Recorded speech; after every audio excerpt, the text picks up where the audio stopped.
नमस्ते, good morning. मेरा नाम डॉक्टर अमिति अग्रवाल है। मैं गायनेकोलॉजिस्ट और आईवीएफ कंसल्टेंट हूँ और मेरा आईवीएफ सेंटर मुंबई में है, sunshine fertility and IVF centre. आज मैं आईवीएफ और इनफर्टिलिटी से रिलेटेड कुछ क्वेश्चंस का जवाब देने के लिए आई हूँ।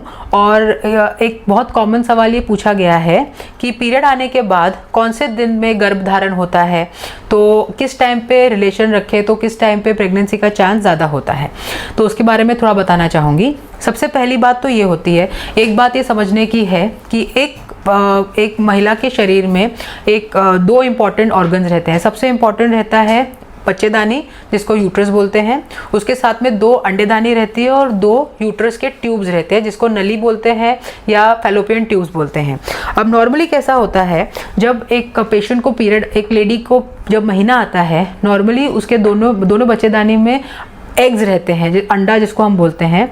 नॉर्मली उस अंडे को नेचुरली जो बॉडी में, शरीर में हार्मोन्स रहते हैं, ईस्ट्राडियोल, प्रोजेस्टेरोन वगैरह जो हार्मोन्स, एफएसएच हार्मोन रहता है, वो हार्मोन्स की वजह से, मेनली जो एफएसएच हार्मोन होता है, वो हार्मोन की वजह से अंडे की ग्रोथ होना शुरू हो जाती है।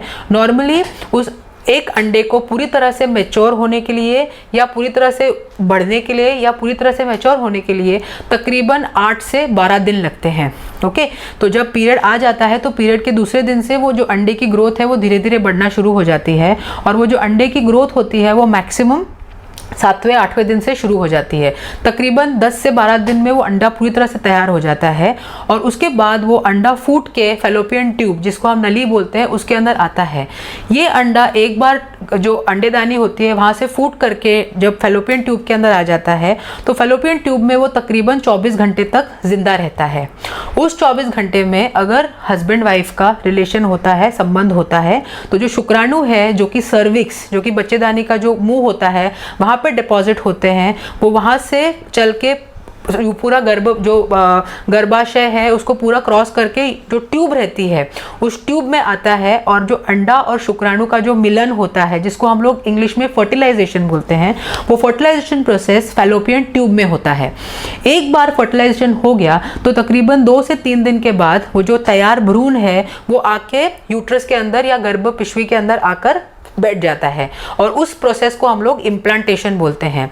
तो इस पूरी प्रक्रिया को तकरीबन आप समझ लीजिए 12 दिन से लेकर 18वें दिन तक ये कंप्लीट हो जाता है। तो इसीलिए एज डॉक्टर्स हम पेशेंट को ये सजेस्ट करते हैं कि एक बार पीरियड का 10वां दिन आ जाए तो 10वें दिन से लेकर एटलीस्ट 17वें या 18वें दिन तक अगर वो एक दिन छोड़ के भी संबंध बनाए तो प्रेगनेंसी का चांस बहुत ज़्यादा हो जाता है। जो अंडा रहता है वो एक महिला के शरीर में 24 घंटे तक जिंदा रहता है, लेकिन जो शुक्राणु रहता है वो तकरीबन 2 से 2.5 दिन तक रहता है।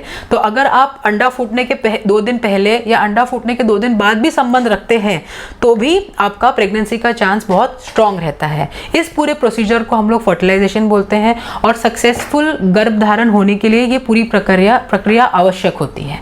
सो आप समझ लीजिए तकरीबन पीरियड के 10वें दिन से 16वें 17वें दिन तक आप अगर रिलेशन रखेंगे तो आपको प्रेगनेंसी का चांस बहुत अच्छा हो जाता है। अगर आपको हमारे वीडियोस पसंद आए तो हमारे चैनल को सब्सक्राइब करिए। हमारा नंबर वहाँ पे लिखा हुआ है। यदि किसी वजह से हम आपका फ़ोन नहीं उठा पाते, अगर मैं ओटी में हूँ या पेशेंट्स के साथ हूँ, अगर आपका कॉल नहीं लग पाता है तो नीचे आप कमेंट बॉक्स में अपना मैसेज लिख दीजिए। जब भी मुझे समय मिलेगा मैं डेफिनेटली उस पर रिप्लाई करूँगी, और जितना हो सके मैं आपको हेल्प करने की कोशिश करूँगी। Thank you very much.